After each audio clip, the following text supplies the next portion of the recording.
porno spoof is a fantastic art of filmmaking. Truly, when you break it down, the porno spoof is really nothing but a Saturday Night Live sketch, but with fucking, and any more humor. And what's also fascinating about the porno spoof is that most people just quit after they hear the title, as if the title is the climax of the porno spoof experience. It's not. The title is just the foreplay. The climax occurs when you watch the movie and you find out just who is eating Gilbert Grape. Some of the more hilarious of these silicone-injected titles include San Fernando Jones and the Temple of Poon, Cheeks and Thongs Up in Stroke, The Penetrator, Honey, I Blew Everybody, and Yentl. Sometimes they get a little lazy with the titles, though, such as the case with this 1995 outing that's simply called E.T. the Porno. Sweet naked Romans on stilts, what the fuck is that thing? I know that this is E.T. the Porno, and naturally, I should expect a porno with E.T., but with the undigested food in my stomach as my witness, I gotta admit, I did not actually expect E.T. to be in E.T. the Porno. What exactly was I expecting? I don't know. Peter North with antennas?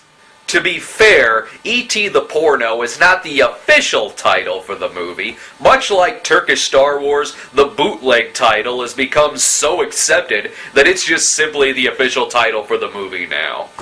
Anyway, I can petition for Boondock Saints 2 to be called Retarded Death Wish 3.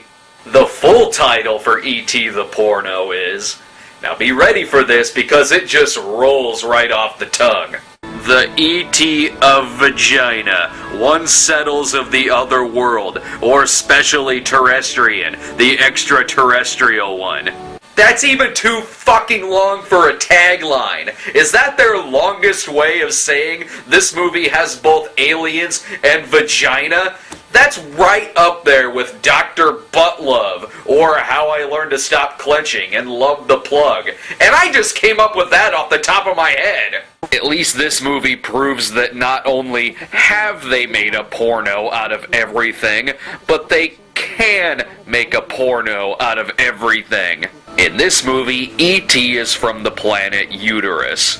Oh yeah, because there's no actual planets in our solar system that sound even remotely sexual. E.T. lands on Earth in this sequence, which looks suspiciously like Trumpy's landing space and pod people.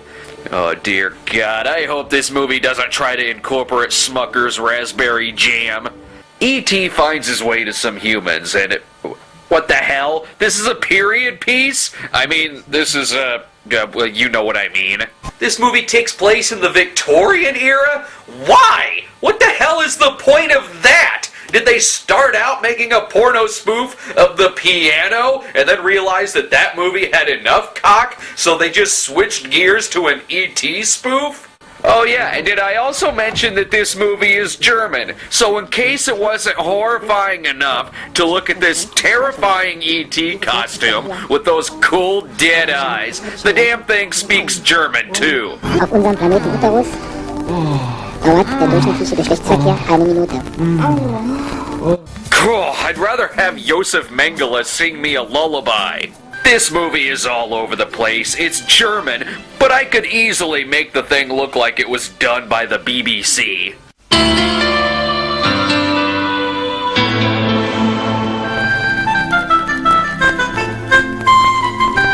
Jetzt werden wir noch ein bisschen von unserem Wohltun Getränk zu uns nehmen, bevor wir in die Stadt schreiten und ein bisschen zu den Geschäften schlendern.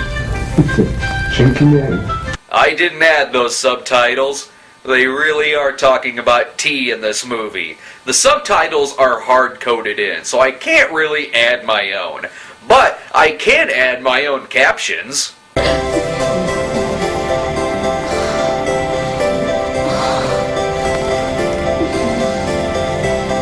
Now back to the humans.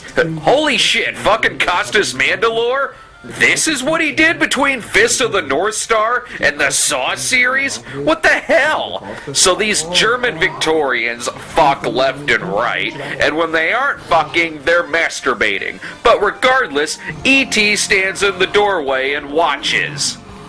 Oh, did I mention that E.T.'s a woman in this? E.T.'s got a vagina. And tits. And other things I can't show on here. I guess that's why IMDb lists an alternate title as E.T. the Vagina. And here I thought they called it that just in case the movie depicted E.T. as a giant pussy. And, well, I guess it still kinda does. This is fucking gross! Are the Germans trying to make scat porn their most dignified entry into the porn subgenres? Ugh, ich mach ran von auf ein Vulkanes lieber sehen. You gotta hand it to them, though. They did put their whole heart into designing the E.T. mask with its hypnotic eyes that have no movement. It's like they took their whole time on the eyes of the mask that they forgot to put holes in it for the eyes of the actress. Look at this. She has no idea where she's walking. Also, it seems like they skimped out on the rest of the costume. That's just a fucking long sleeve t-shirt and a pair of bell bottoms that they ran through the sewer. E.T. explains to the humans that she has come to Earth in order to pick up on their customs. And what could those possibly be? Well, I'll tell you this much. It isn't fixing the cable or delivering a pizza. The Victorians teach E.T. all about sex by fucking her. They couldn't just get a chalkboard or some diagrams? They have to actually fuck her? Also, how is it that this alien doesn't know about sex? How else do they reproduce on their planet? Asexually? Well, they clearly either have male or female sex organs, so for all these Victorians know, they're fucking a retarded alien. Naturally, there's a lot that I can't show from this movie. Let's just say E.T. gives blowjobs, performs oral sex on some fair maidens, receives oral sex from some maidens, gets fucked missionary style, gets fucked in the ass. Oh yeah, there are strategic holes all over this costume. And the alien also gets its nipples sucked too. Hang on a sec! Blah. And throughout all of this, they find enough room for Oliver Hardy. Now, why is he in this movie? I guess it's not as embarrassing as the all-new Adventures of Laurel and Hardy, and for that matter, it's not even E.T.'s most embarrassing screen presence, given his cameo in The Phantom Menace.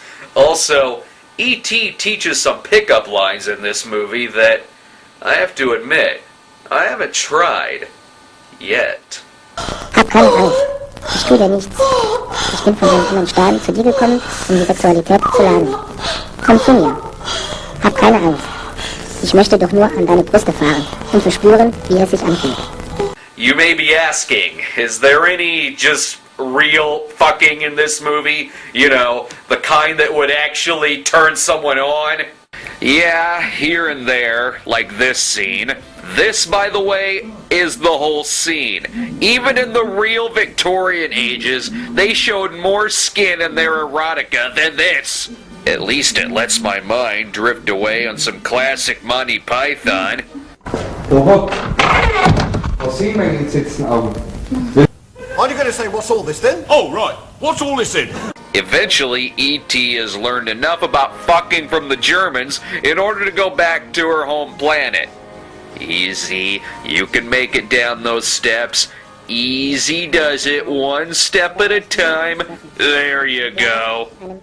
Oh, bravo. The one time that they reference anything from the actual E.T. movie, and it's just the goodbye scene. Well, I guess you could say that this whole movie is just one big reference to the penis breath line from E.T. Of course, it's not like I can't just add in actual sound clips from E.T.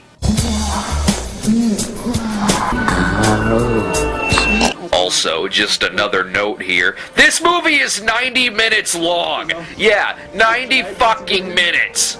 Do you think that's long enough? It's the most unnecessarily long porno I've seen since Porno Holocaust's 2-hour running time. But at least that movie had the excuse of trying to cram in both the porn and slasher genres. This movie is about a lady in a nasty alien costume fucking people wearing curtains and top hats. Keep it under an hour, that's all I ask. Christ, even the Bigfoot porn kept it at 45 minutes. It's not like the movie has some glorious ending. Everybody climaxes, E.T. leaves, and the credits roll. And with that, you have Uwe Ball's movie adaptation of E.T. for the Atari 2600.